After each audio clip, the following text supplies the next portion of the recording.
Agua. What I'm about to tell you about is kind of sick. It's kind of disgusting, really. You see, as Americans, there are things that we should know. In fact, that we need to know. Because if you really believe in democracy, you don't just use it as a slogan, then you shouldn't look at being informed as a privilege. You see, if you're American, right, and you believe in democracy, being informed is a freaking responsibility. It's what we're supposed to do if you want to live in a democracy, right? And those of us who are from other countries, especially many of us in this country who are Latinos, people like me, I was not born in the United States. We get that. Sometimes more than Americans who were born here do.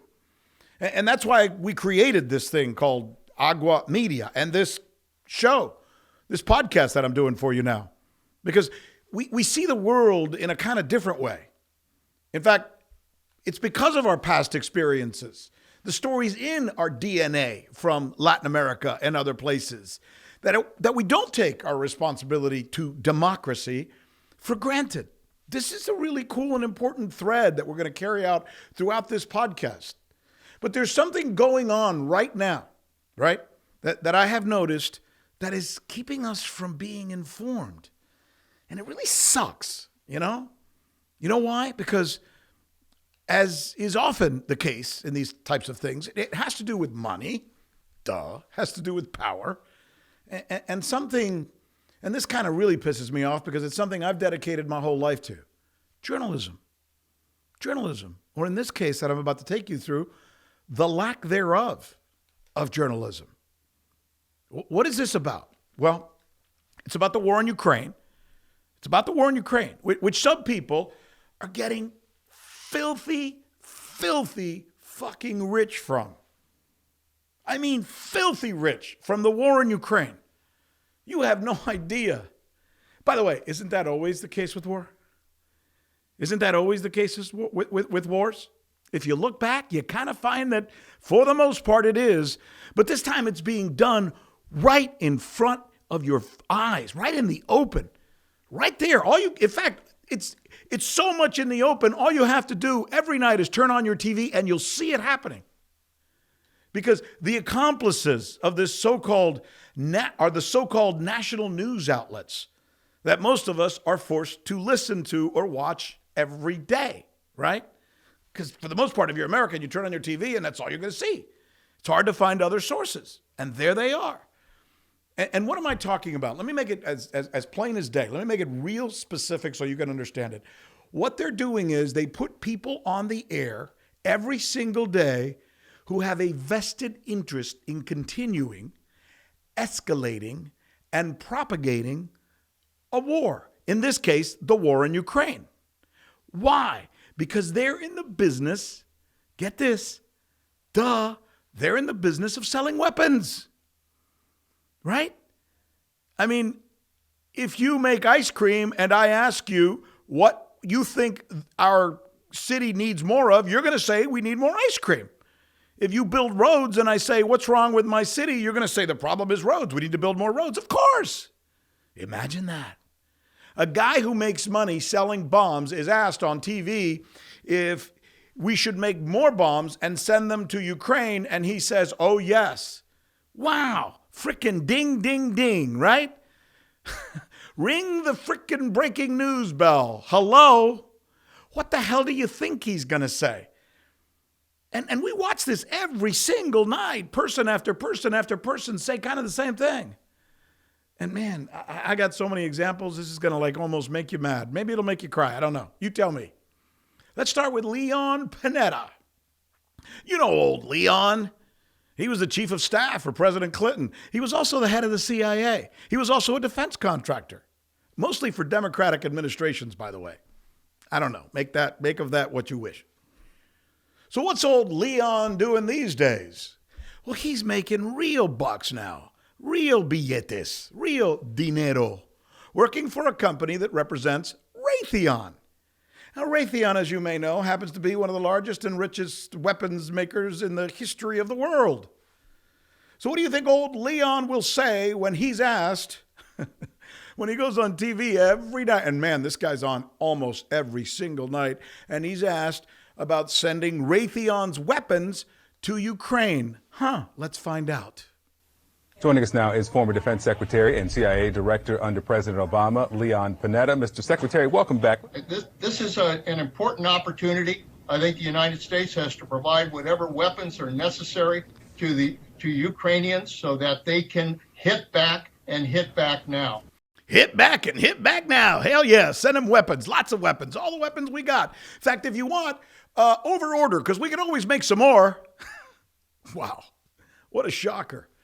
Of course, he has every right to say, and he may really believe that we need to send weapons. Some people do. But shouldn't you know that this guy is making money saying what he is saying? And that to a certain extent, he's compelled to say that because he's paid. He's an interested party. That's what we used to call a conflict of interest, to be avoided. Not anymore, I guess. Something journalists, by the way, are supposed to know about. But did you hear them tell us who he works for? Did you hear them say, by the way, we should let you know that Mr. Panetta works for a company that represents Raytheon, and so he may have a conflict of interest, but we're going to interview him anyway because we think he's a smart guy. No, they didn't say that. It's not journalism, by the way, when you do what they did, right? What you just watched is not journalism. That's propaganda. That's propaganda. They know the guy has a message. They're not telling you his background. They're not telling you about his conflict of interest. They know he's making money. They invite him anyway, and they don't do anything else about it. That's propaganda. That's what we accuse other countries. We go around the world saying the Chinese and Putin and this one and that one are into. That's propaganda, what I just showed you. And it continues. Here's our old friend Jeh Johnson. He was the head of Homeland Security. But you know what else he is? You're going to love this. He's on the board of directors of Lockheed Martin. Lockheed Martin, another one of those places I could say is one of the richest weapons manufacturers, if not richest companies in the world. You think that's not a conflict of interest? Let's see if he chooses to calm things down when it comes to Ukraine. Tell Americans it's okay, we're going to figure this out. Or does he go on the air and scare the hell out of everybody? Let's see. Joining us, the former U.S. Homeland Security Secretary, former Defense Department General Counsel as well, Jeh Johnson. Mr. Secretary, thank you so much for joining us. I am concerned that the Putin regime might use chemical weapons on Ukrainian citizens. If that happens, the Biden administration, NATO, the Western world will have a very, very serious decision that they're going to have to make. Oh, yeah. Let's go to war with Russia. What the hell? Let's do it. That didn't take long. We need to attack Russia now because they're going to use weapons of mass destruction. Let me think. Hold on. Still thinking here. When have I heard that before? I wonder, what was it? Iraq, something like that, right? And by the way, in that Iraq thing, who got rich? And did you hear, another good question, did you hear Wolf Blitzer tell us about Johnson's ties to Lockheed Martin? Maybe I just missed it. I didn't, and neither did you. And what do you say now? Let's do one more, just for shits and giggles. What do you say we do a Navy man now? How about Admiral James Stavridis? He's on TV all the time. Good-looking guy, by the way. So double bonus, I guess. A lot of military guys can't wait to retire so that they can make real money by shilling for the military-industrial complex, which pays them more than what they made when they were in the military. But they get to keep their military pension, and then these guys pay them 3 or 4 or 5 times more, by the way. This guy, he did this. I mean, hey, good for him, right? But he does it with real gusto. Look how he answers the questions. For context, we turn to Admiral James Stavridis, former Supreme Allied Commander of NATO. And the question for us is, so what do we do? And I think the answer is you impose crushing sanctions, crushing diplomatic sanctions, send home every Russian ambassador. And you also, in NATO, where I was Supreme Allied Commander, you flood the zone in Eastern Europe. You bring in troops, tanks, missile systems, warships, all the above. What he just described sounds to me, call me crazy, that sounds an awful lot like World War III. Send in the tanks, send in the troops, invade the border, you get everything in there. Wee-haw! Yeah, let's see. Who does the Admiral get paid by these days, by the way, as he goes on TV and tells the American people, we need to start World War III and essentially go to war with Russia? Because that's what that sounded like to me. I mean, I didn't hear him miss everything, you know. Every weapons we make, send it over there right now. Get on the border and get in their face. And what did NBC in that interview not bother to tell you about this guy? Oh, yeah, he works for the Carlyle Group. He works for McClarty Associates, where he's actually the chairman of the board. I mean, these guys, it's not even funny anymore. It's not like they're associated. It's not like they're even trying to hide it. He's the chairman of the board of a company, which is a military contractor in essence, or works with a military contractor to help them sell more guns, more weapons. And here he is on TV saying World War III is coming and we need more guns. I mean, you can't make this shit up. Suffice it to say that he's paid by the military contractors big time. But if I didn't tell you this about these guys right now, you'd be sitting at home on your couch, comfortably eating your popcorn and watching them and going, oh, these guys are smart. I guess we got to do what they say. We need more guns. We need more weapons. We need to get ready for World War III with Putin or Xi Jinping or whoever the next bad boogeyman guy is. I mean, you would think he's just a smart guy giving an opinion with no vested interest, right? He's not. He's not. Might be a smart guy, but he's got a vested interest. So why are the TV networks and the cable channels selling the invasion of Ukraine like this, by the way? Not that we should defend Putin's invasion, by the way, because we shouldn't. But why do they make it sound like this is the worst and only invasion we've ever heard of in our lifetime? And why do they continually scare us with it? Part of the answer is that the companies that make the bombs, actual representatives or interlocking interests who influence or sit on the board of the corporations who own these networks you've just seen. So they've got representatives who sit on the board, or they have interlocking members, which essentially means other people who influence them who work on other boards. And they influence who? They make decisions at the corporate level where? NBC. Who has NBC News? Right? Fox News, CNN, ABC, Disney, all of these big companies, they're influenced by people in places like Raytheon. They write big checks for advertising, as well as in order to make sure that people watching those channels don't complain about this. They want to make sure people buy into what I'm about to tell you about. And here's the big payoff for them. Here's the payoff. Follow me here. Listen to me. Just recently, President Biden signed into law a record-breaking $782 billion defense package, including $13.6 billion for Ukraine. And then on top of that, another $1 billion goes to give Ukrainian forces those Javelin anti-tank missiles. Cha-ching! Now, who do you think makes those weapons, like the Stingers, etc.? Who do you think? Raytheon, Lockheed Martin. Some of those same companies that those guys are being paid by to go on TV and talk about how we need more Stingers and weapons, et cetera, et cetera. And wait, there's more. We now hear there's another $10 billion that's on the way. By the way, look, I could go on and on. We could be here all day with me showing you examples of what goes on every single night on cable news and network news in the United States, of these pundits who are paid by military contractors, by weapons makers, telling us that we need more wars and we need more bombs. But I'd be here forever. I mean, there's Petraeus, there's Wesley Clark, there's Fauntleroy. I could go on and on. You know, I was just thinking, a conversation I had with my late dad recently. It reminds me of what's going on now. Remember when the baseball steroids thing was going on, that big controversy?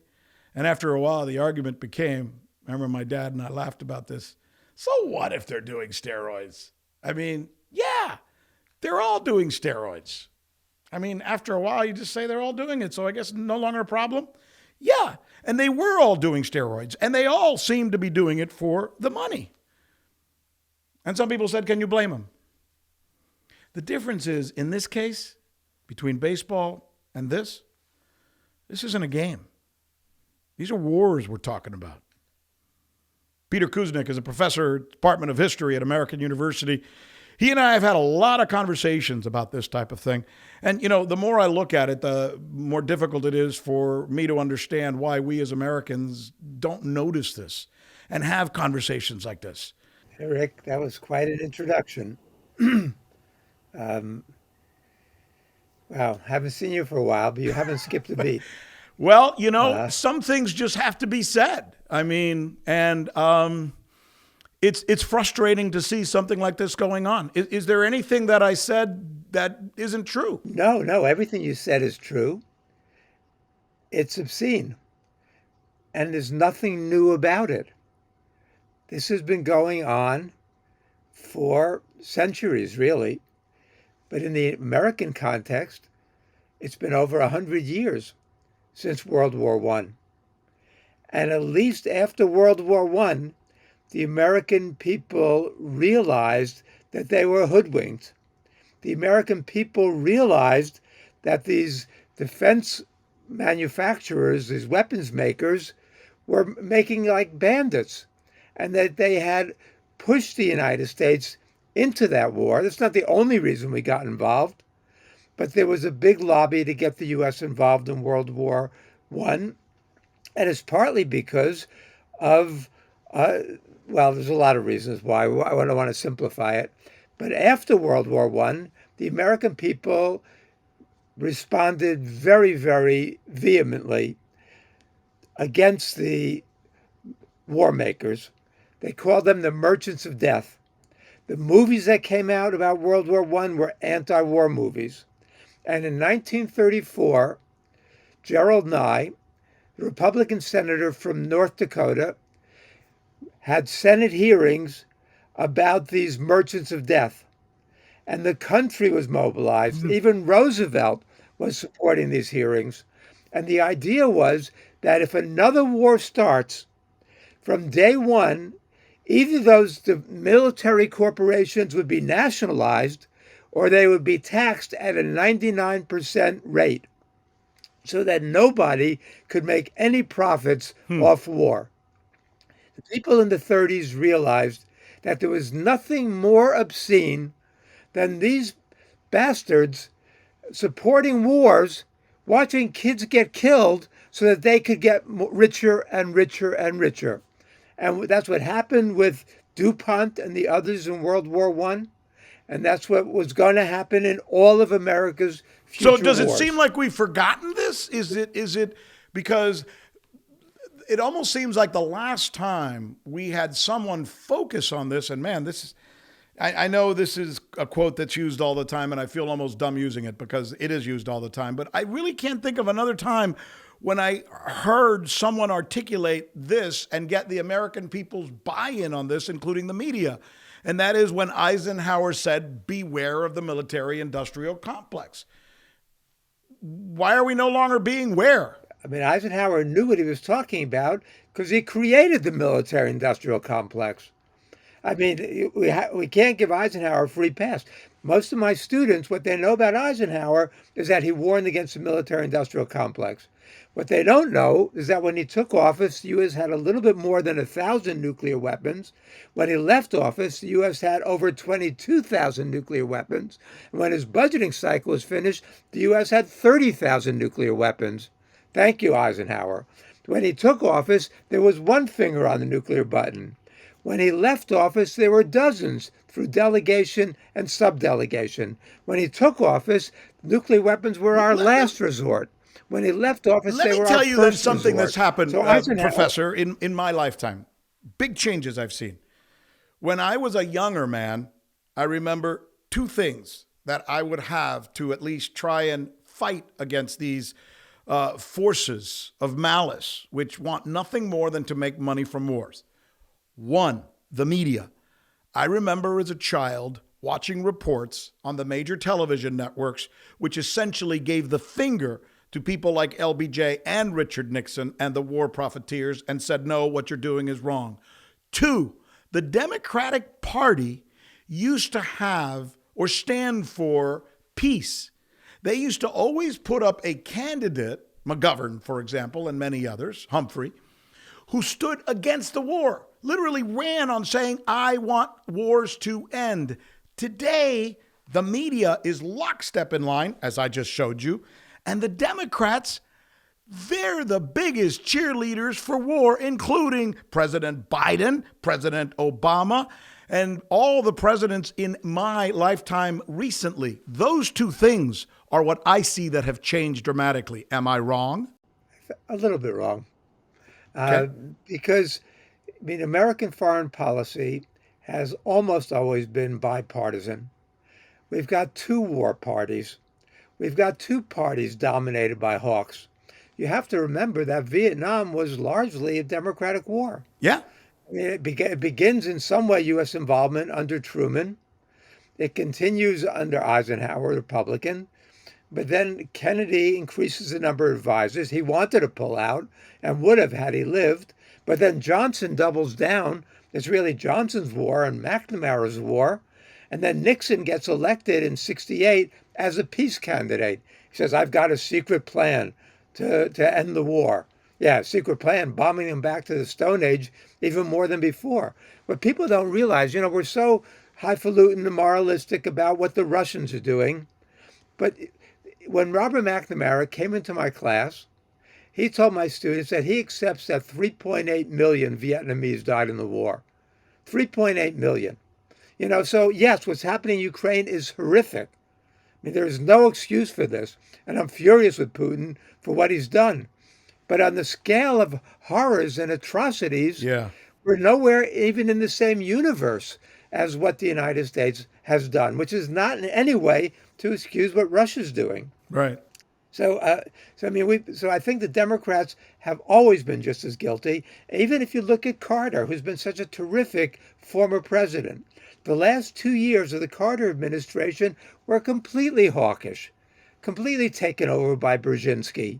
And the defense spending, nuclear threats, the U.S. policy during Carter, again, was really, really awful those last 2 years, extremely hawkish. What we see in Reagan is even worse, especially in Central America. And Reagan was same as now. What we're seeing is this threat inflation. But nobody was better at that than Reagan. Reagan was saying that the Soviet Union was spending more, was far more powerful than the United States. The reality, of course, was not that way. It was the opposite. And that they defended massive increases in defense spending. So this happens under both parties, and it's obscene no matter who's doing it. Professor, let's bring it to the present. It seems to me like I am just hearing the kind of rhetoric that could easily be amped up into something much more conflagratory, which is the comments I hear about both Russia and China. And it seems to be coming along in the media from the mouths of our politicians, and obviously coming from people who are fed money by the military contractors, at a time when I'm seeing kind of a de-escalation of the so-called war on terror in the Middle East. Is my logical enthymeme correct, or are they replacing one boogeyman with another? I think you're absolutely correct. And we saw this being foreshadowed in November 2011 when Hillary Clinton wrote her article in Foreign Policy magazine, America's Pacific Century. So the 21st century is going to be America's Pacific century. We're going to pivot to Asia, and the real foe we have to fight is not in Iraq and Afghanistan and the Middle East, it's China.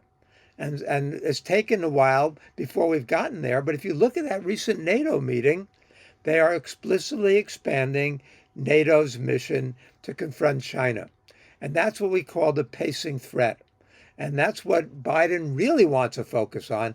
You look at the hawks in this administration. Biden is not some innocent. Biden appointed 16 members of the Center for a New American Security into top strategic positions in this administration. These are the hawks. These are the people who brought the Asia pivot. These are the people who want to get rid of this war because they really want to focus on China. So if they can drag Russia down, especially now that Russia and China are closer and closer as friends and allies, then it really behooves us to get rid of Russia and also then to go after China. And that's the real goal.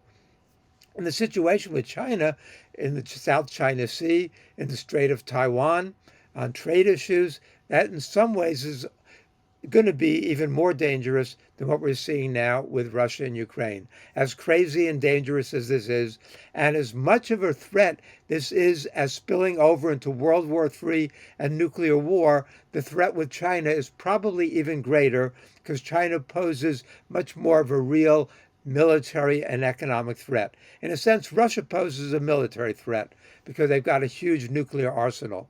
But China is the real pacing threat, as Biden has said. Let's take these one at a time, and we'll start with Russia because we started there. And that is the idea that most Americans right now are seeing that we're about to be in a recession, that we're hitting inflation, and that it's essentially been escalated by this situation in Ukraine. While at the same time, as we mentioned earlier, there are forces within the United States who are getting extremely rich off the war in Ukraine. And again, the average person watching us right now would ask, Professor, are they doing this on purpose? Did they know that this was going to happen? And these sanctions and these other things we're seeing against Russia, which are hard for us, but good for the really, really wealthy guys, was that something that was done with a plan?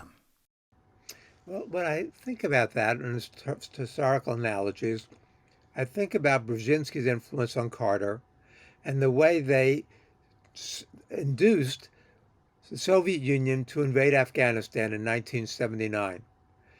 When that happened, the U.S. had already begun arming the Mujahideen. They knew that if they did so, it would spark this Islamist uprising, and the Soviets would have to respond. Brzezinski took credit. Publicly, he and Carter said the Soviet invasion of Afghanistan is the worst thing that's ever happened. It's a moral outrage. It's like on the scale of what we see with Ukraine now, good versus evil. Behind the scenes, they were popping the champagne corks. They were celebrating. As Brzezinski said, we wanted to give the Soviets their own Vietnam. And they deliberately tried to. In fact, when Casey was in there in the 1980s with Reagan, they actually were attacking in parts of Russia itself, the Soviet Union itself. So this is something they were deliberately fanning. I'm convinced that the same thing happened this time, that there were people, not everybody, I don't even know if Biden was aware of this, but there were defense planners who knew that if they acted in certain provocative ways, they could probably induce Putin to stupidly, criminally, immorally invade Ukraine. And Putin, I thought, was smart enough to not go for it, but he took the bait. Interesting. And now they've given Putin, really, in many terms, this has really hurt Russia strategically. But wait. Forget about that. What you just said is fascinating. I mean, you just said that the United States, or forces within the United States, at the highest levels, wittingly pushed Putin to get him to invade Ukraine, knowing that in the end it would serve our interests and certainly serve the interests of the Raytheons of the world. And I recall, interestingly enough, you and I having a conversation, I don't know, I think it was about a year ago or something, where the United States did some exercises, I believe it was in the Black Sea. And it was not just the United States, it was NATO countries, countries from all over the world, and they literally just started dropping fake bombs and dropping soldiers and people off of helicopters right there on the beach where Russians who were tourists at the time and taking their vacations could see it.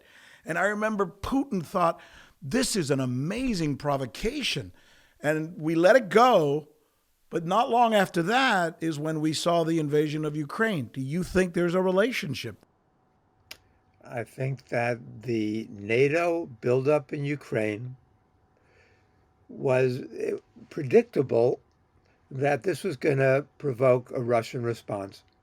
American policymakers have been talking about this for decades.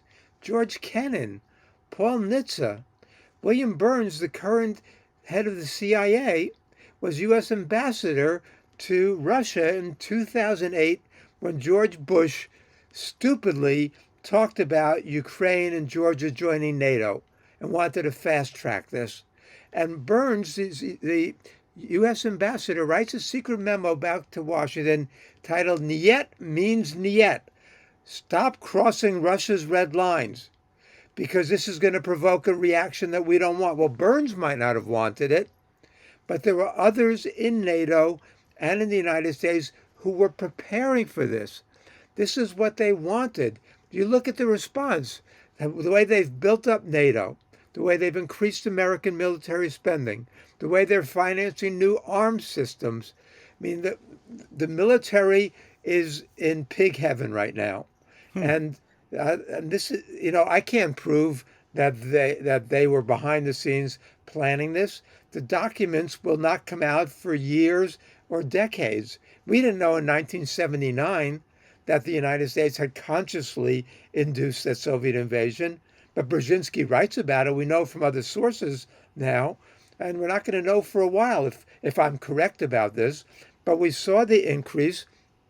It was easy. The United States could have said Ukraine is not going to join NATO. Ukraine will be neutral. But that's not what we did. We refused to give those assurances that Russia asked for. The United States could have encouraged the Germans and the French to go along with the Minsk II agreement on Ukraine. Right? That was signed by Russia, Ukraine, France, and Germany.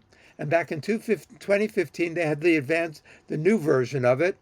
That would have satisfied most of what Putin was looking for. It would not, and Zelensky got elected saying that he was going to restore peace with Russia. And he got threatened with lynching for doing that. And then he backs down and starts becoming a super hawk. But there was a possibility to avoid this, and we didn't want to do that. We did not do the steps that could have been taken. We don't know for sure what Putin had in mind, that Putin wanted to restore Ukraine to the Russian orbit, or that he saw all of this as restoring the Russian Empire. There's no evidence to support that. But we can't think along with Putin. He was acting very strangely and irrationally in many ways. But there were ways to try to avoid this, and the U.S. did not do that. And now, where do you hear anybody in the U.S.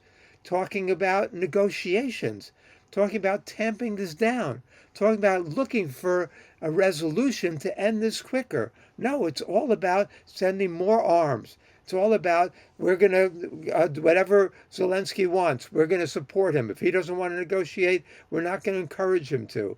And the United States is back, Biden says. He said when he got elected, the U.S. is going to restore American leadership in the world, American hegemony and American influence. The United States is back. And he's succeeded. He's rallied the Europeans behind America's militaristic approach to this and other problems. And we see what's happening in Germany, the massive increase in defense spending in Germany, which they had refused to do since World War II because they learned some lessons. They've forgotten those lessons now. But we see this happening across the board. You're absolutely right. It does seem, the way you describe it, like everything that is happening in the United States is in an effort to pour gasoline on the situation in Ukraine. Do you think the American people see it?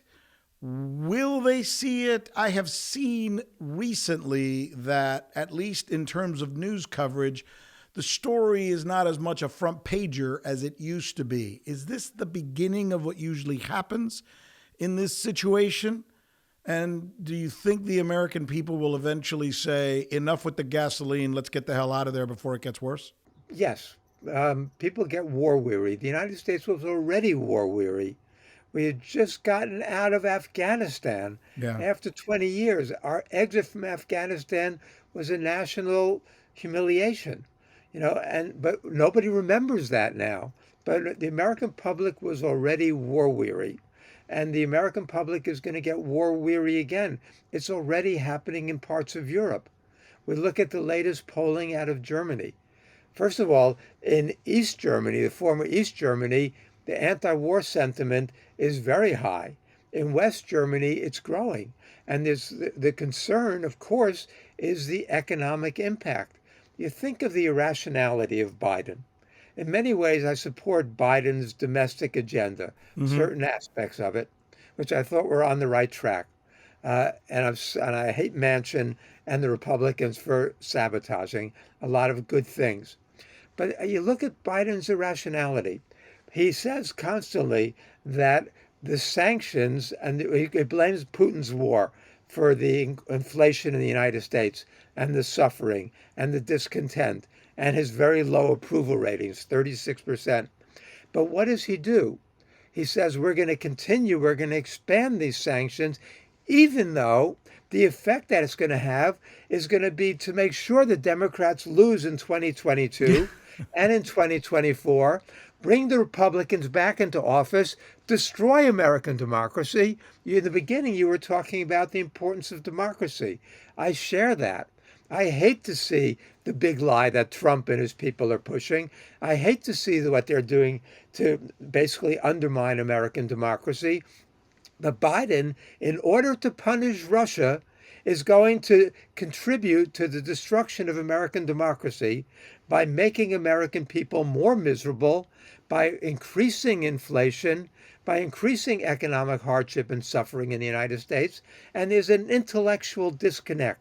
I see. What he says he believes in and what he's doing. You're absolutely right. The sanctions on Russia are having the effect of making the economy more difficult for Americans. Yes. For Americans. And that's obviously because of what's happening to the price of gas, which is suddenly more expensive because of the sanctions on Russia, whose supply used to be in the pipelines. And, you know, one of the other things that I find fascinating is it seems to me that, Professor, by pushing Putin out of what would be the European community, not that he was ever a big part of it, but at least he, was allowed to dabble. But by pushing him out and essentially shoving him into a corner, it's making him become friendlier with China vis-a-vis Iran, vis-a-vis India. And now you have those four very powerful countries, by the way, essentially in unison against us. Who needs that, right? Nobody needs that. And the United States has succeeded in getting the Europeans on board, succeeded in getting South Korea, Japan, and Singapore on board. To some extent, New Zealand and Australia. AUKUS was a really bad move, but you've got a new leader in Australia who's, not entirely on board, I think, with what the U.S. is doing there. But the rest of the world, the United States has been trying to win India over for decades. It's not working. It seems to be doing so, but no, not working at all. India is buying up that Russian gas and oil at in fact, prices. And let me just add something for our listeners that may not know. Ever since we tried to destroy the ruble, and ever since we put sanctions on Russia, the ruble, I just looked it up before I started this show, the ruble is at the highest point it's been in the last 20, 30 years. I mean, you can't make that up. The euro is at the lowest. And the euro's at the lowest. So the plan ain't working. Our policies are backfiring. They're stupid. They're short-sighted. Arbatov said when the Soviet Union collapsed, said, we're going to do the worst possible thing to you. We're going to leave you without an enemy. But we were quickly able to find enemies.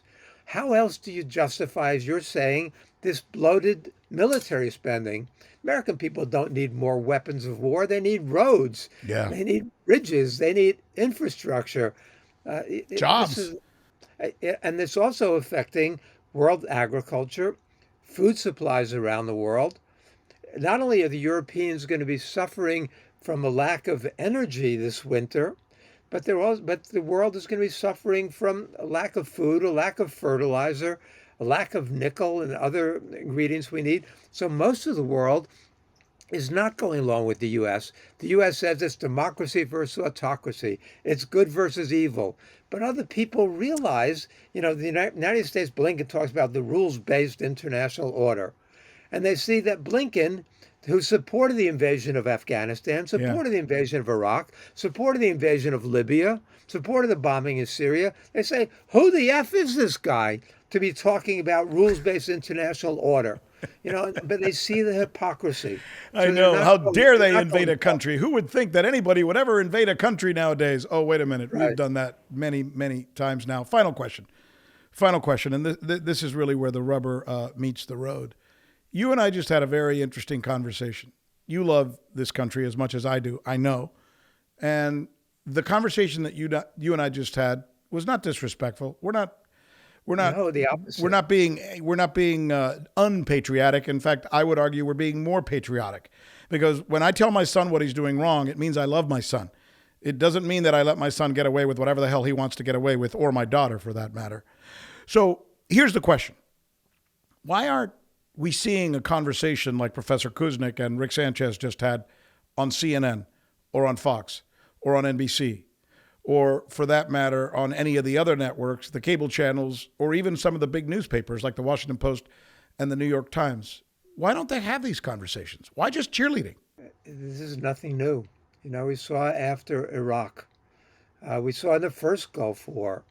All you have once these wars start, or the potential for a war starts, it's intelligence people, it's military people, and anti-war voices are completely shut out. We have a free press in a sense in this country, but the unanimity of opinion as expressed in the mass media is more, there's less dissent than there is in countries that don't have a free press. And, I can do mainstream media all over the world, but I can't do it in the United States. And this has been the case for years. Maybe when Oliver Stone and I first came out with Untold History, we did the rounds on CNN and MSNBC and other American networks, but that was almost a decade ago. And I don't get asked anymore. The voices, if you don't accept the narrow framing of issues, the way the mainstream establishment defines them, you do not get on American media, mainstream American media. And it's very frustrating, because that's why you said before, they've turned into propaganda machines. Americans don't realize that the way they should. Americans don't think critically. They complain a lot, but they don't get at the root of what's really going on and what the problems are in this country. So they've got a right to be angry. But they're spinning their wheels because they don't ask the right questions, and the media does not encourage them or enable them or help them think critically about what's going on. If you and I could have this discussion on CNN or MSNBC or Fox, people would agree with us. Mm-hmm. And I find that all the time, that once you present things in a coherent way, people agree with you. But they don't get that alternative. And it's not that we're anti-American. As you say, it's just the opposite. It's because we love this country, because we understand what this country could be, what it should be, what it should stand for, what American leadership could be in a world, not the world we live in now, a world in which the richest 8 people have more wealth than the poorest 4 billion people, in a country in which the richest 3 people have more wealth than the bottom half of the population. That's not the world we want to live in. And it's not the world most Americans want to live in. But you don't hear that discussed on mainstream media, and it's a pity that that's the case. When was the last time that you got a call from one of those corporate networks to go on the air, by the way? Well, it was on BBC last week. But I was on BBC on a show about Stanley Kubrick's anti-war movies. So I was not on BBC about Ukraine. And if there's any country that's been more warmongering and more aggressive, pushing Zelensky not to negotiate than the United States is Boris Johnson and the Brits. And you look at Britain, the British are planning a 40% increase in nuclear weapons in their latest defense spending. So, I mean, there's a lot of blame to go around. Professor, I have to tell you something. Now you know how we Latinos feel in this country. We get invited to go on CNN or Fox or any of those channels on Cinco de Mayo, Hispanic Heritage Month, whenever there's some announcement about something having to do with immigration, and that's it.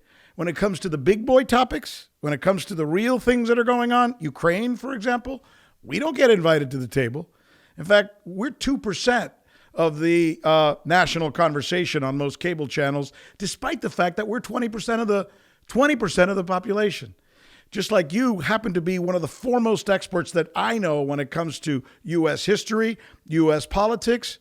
And for some reason, they don't like what you say, so they don't invite you because they only want to hear what they believe. That's just wrong, man. That's just wrong. Yeah. That's wrong, and we're suffering as a result. We're paying the price for this kind of limited discourse that's allowable in the United States. You don't see, Howard Zinn, when he was alive, didn't get on. You don't see Noam Chomsky. I don't see my friend Dan Ellsberg.